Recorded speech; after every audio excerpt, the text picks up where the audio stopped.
സരോവരം രക്ഷാ മാർച്ച് സംഘടിപ്പിക്കാനുണ്ടായ സാഹചര്യം എല്ലാവർക്കും അറിവുള്ളതാണ്. ഏറ്റവും ഒടുവിൽ നമ്മുടെയൊക്കെ കണ്ണിന് വേദനിപ്പിക്കുന്ന ഒരു രംഗം കഴിഞ്ഞ ആഴ്ചയിൽ ഇവിടെ ഉണ്ടായി. വിശാലമായിട്ടുള്ള ഒരു തടാകം, നീർത്തടാകം, ഒരു സ്വകാര്യ ഭൂമിക്കുള്ളിൽ വളരെ രഹസ്യമായിട്ട് നികത്തിക്കൊണ്ടിരിക്കുന്ന സമയത്താണ് ഈ പ്രദേശത്തെ ജനങ്ങൾ എന്നെ വിളിച്ച് കാര്യം പറയുന്നത്. ഒരു സ്വകാര്യ സ്കൂളിന്റെ കോമ്പൗണ്ടിലൂടെ മാത്രമേ അവിടെ എത്താൻ വേണ്ടി പറ്റുള്ളൂ.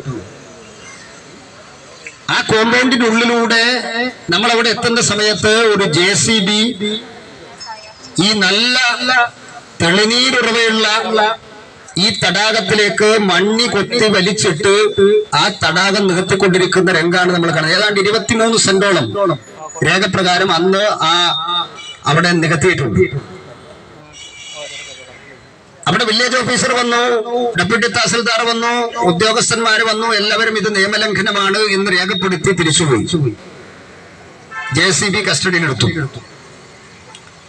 താൽക്കാലിക വികാരം ശ്രമിച്ചപ്പോ പിന്നീട് DFO വന്നു. DFO വന്നപ്പോ DFO പറയുന്നത് കേസെടുക്കാൻ മാത്രമുള്ള ഒന്നും ആയിട്ടില്ല. എനിക്ക് മനസ്സിലാവുന്നില്ല. പട്ടാപ്പകൽ അതിഭീകരമായിട്ടുള്ള പ്രകൃതി ചൂഷണം, ഗുരുതരമായിട്ടുള്ള പ്രകൃതിക്ക് പ്രത്യാഘാതങ്ങൾ ഉണ്ടാക്കുന്ന നടപടികൾ പട്ടാപ്പകൽ നടന്നിട്ട് അതിന് കേസെടുക്കാൻ കഴിയുന്നില്ലെങ്കിൽ പിന്നെ എന്തിനാണ് ഈ ഉദ്യോഗസ്ഥന്മാര്? ഇവിടുന്ന് വിളിച്ചാൽ വിളി കേൾക്കുന്ന അകലത്തിലാണ് ജില്ലാ കളക്ടർ ഉള്ളത്. കഴിഞ്ഞ കുറെ മാസങ്ങളായി നിരന്തരമായി ഇവിടെ തണ്ണീർത്തടം നികത്തുന്നു, കണ്ടൽക്കാടുകൾ വെട്ടിനശിപ്പിക്കുന്നു, അവരെ കയ്യോടെ പിടിക്കുന്നു, മഹസർ തയ്യാറാക്കുന്നു, അത്തരം വാഹനങ്ങൾ കസ്റ്റഡിയിലെടുക്കുന്നു. ഇത് 6 മാസമായിട്ട് തുടർന്നുകൊണ്ടിരിക്കുക. എല്ലാ പത്രമാധ്യമങ്ങളിലും ഇതിനെ സംബന്ധിച്ച് വാർത്തകൾ വന്നു. തൊട്ടടുത്തുള്ള ജില്ലാ കളക്ടർക്ക് ഒന്നിവിടെ വന്നു നോക്കാൻ സമയം കിട്ടിയിട്ടില്ല. ജില്ലാ കളക്ടറുടെ ഫേസ്ബുക്ക് പോസ്റ്റ് ഞാൻ കാണാറുണ്ട്.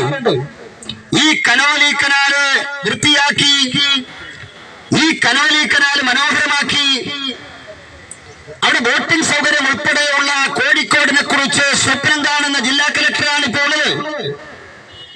ഞാൻ ചോദിക്കട്ടെ, ആ ജില്ലാ കളക്ടർക്ക് ഈ കനോലി കനാലിന്റെ തീരത്തുള്ള CRZ പരിധിയിലുള്ള ഈ ഭൂമി, ഈ പ്രകൃതി നശിപ്പിക്കുമോ? ഇവിടെ ഒന്ന് വന്നു നോക്കിയിട്ട് ജില്ലാ ഭരണകൂടത്തിന് ആവശ്യമായിട്ടുള്ള നടപടിയെടുക്കാൻ വേണ്ടി സാധിക്കാത്തത് എന്തുകൊണ്ടാണ്? ഏതാണ്ട് ഈ 250 ഏക്കറിൽ വരുന്ന തണ്ണീർത്തടം എന്ന് പറയുന്നത് ദേശീയ പ്രാധാന്യമുള്ള തണ്ണീർത്തടമാണ്. 27 ദേശീയ പ്രാധാന്യമുള്ള തണ്ണീർത്തടങ്ങളിൽ ഇന്ന് അവശേഷിക്കുന്നതിൽ ഏറ്റവും പ്രധാനപ്പെട്ടതാണ് ഈ കോട്ടോളി തണ്ണീർത്തടം എന്ന് പറയുന്നത്.